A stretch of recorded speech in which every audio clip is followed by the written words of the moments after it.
स्वागत छ मेरो किचनमा। आज मैले नौलो र मिठो भेजिटेरियन रेसिपी लिएर आएकी छु र यसको लागि हामीलाई परवल, प्याज, तोरी, हरियो धनिया, 5 फुरन, लसुन, धुलो खुर्सानी, नुन, बेसार, हरियो रातो खुर्सानी, तेजपात, दुध, तेल र घिउ चाहिन्छ। मैले हाफ केजी परवललाई राम्रोसँग पखालेर खुर्किएर यसरी साइडमा चिरेको छु। धेरै चिर्नु हुँदैन, एउटा चाहिँ मैले गरेर देखाउँदैछु।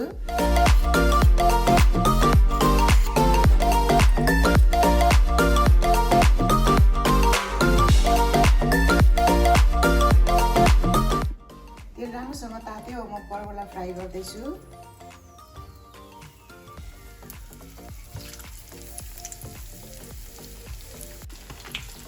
अब यसलाई चाहिँ रातो हुने गरेर फ्राई गर्नुपर्छ। पल्टाइकन दुवैतिर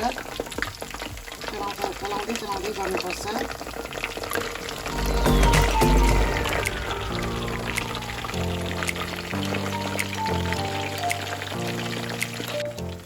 मैले मिडियम हिटमा यसलाई फ्राई गरेको छु।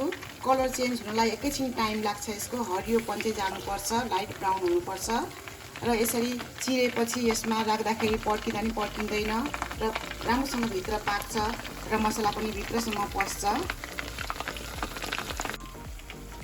अब यो यतिको कलर चेन्ज भएर लाइट ब्राउन भएको छ। अब म यसलाई झिक्दैछु।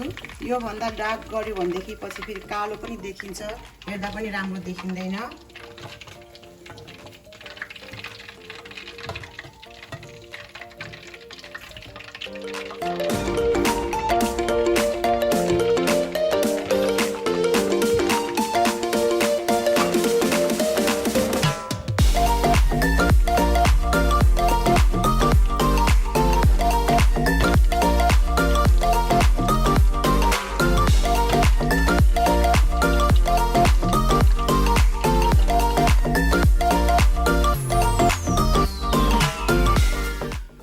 तेल तताएर यसमा मैले 5 फुरन पुर्याउँदैछु।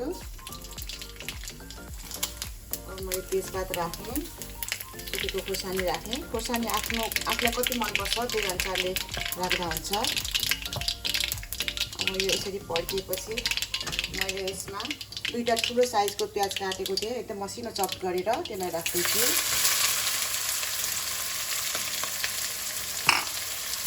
अब यसलाई रातो हुने गरीसम्म भुट्नुपर्छ।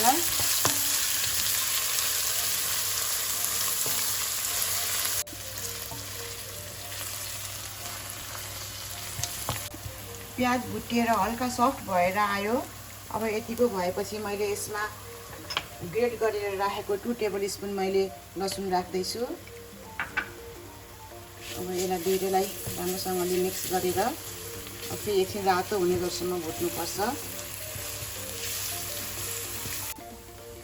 यसरी लसुन प्याज यसरी भुटेर राम्रोसँगले ब्राउन कलरको हुनुपर्छ। अब म यसमा बेसारहरू राख्दै जान्छु। मैले 1.5 टीस्पुन मैले बेसार लिएको छु। 2 टीस्पुन मैले नुन राख्दैछु। 1.5 टीस्पुन मैले धुलो खुर्सानी राख्दैछु। अब यसलाई राम्रोसँगले मिक्स गरिदिउँ।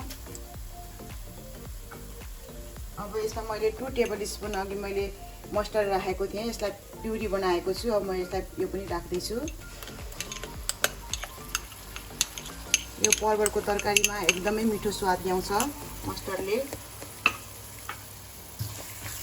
अब यसलाई एकछिन राम्रोसँगले पकाउनुपर्छ। सबै मसलाहरू राखेर एकछिन भुटेपछि अब यसमा अलिकति पानी राखेर पकाउनुपर्छ, मसला पकाउनुपर्छ।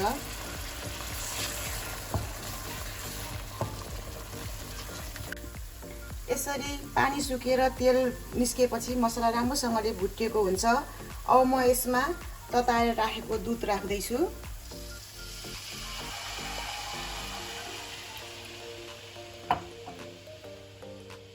मैले अहिले हाफ लिटर दुध राखेको छु, अहिले पछि फेरि थप्नुपर्छ। अब यसलाई एकछिन उम्लिन दिनुपर्छ। दुध राखेपछि यसरी भगभग उम्लेर आयो। अब यतिको उम्लेपछि म यसमा हरियो खोर्सानी राख्दैछु। अनि अघि फ्राई गरेर राखेको मैले परवललाई पनि राख्दैछु।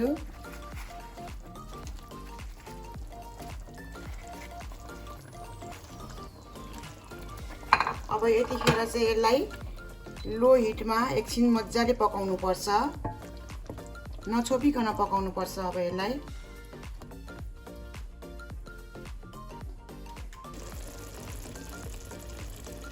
मैले यसलाई दुध सुकेर तेल निस्किनु जसम्म पकाएँ, बीचबीचमा यसरी चलाइराख्नु पर्छ। अब म यसमा अर्को हाफ लिटर दुध राख्दैछु, उमालेर राखेको दुध हो।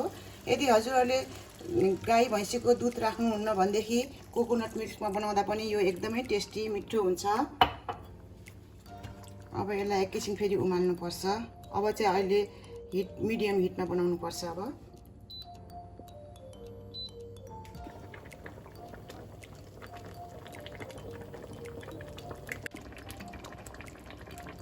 पहिलो दुध हालेर राम्रोसँगले पाकेपछि अर्कोचोटि दुध राखेपछि फेरि यसरी एकछिन पकाएपछि यसमा भएको मसलाहरू सबै भित्र पस्छ अनि आफूलाई कति ग्रेभी खान मन लाग्छ त्यही अनुसारले राख्दाखेरि हुन्छ।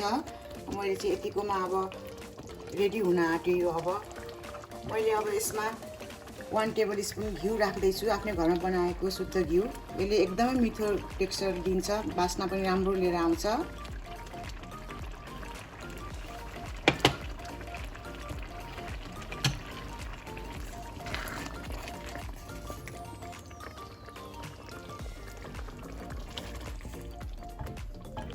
अब म यसमा अलिकति धनियाको पत्ता राख्दैछु।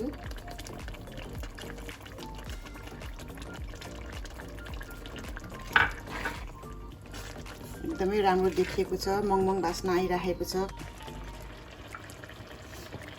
घिउ धनिया राखेर एकैछिन पकाएँ। अब यो सर्भ गर्नको लागि रेडी भएर आयो। अब मैले हिट अफ गर्दैछु।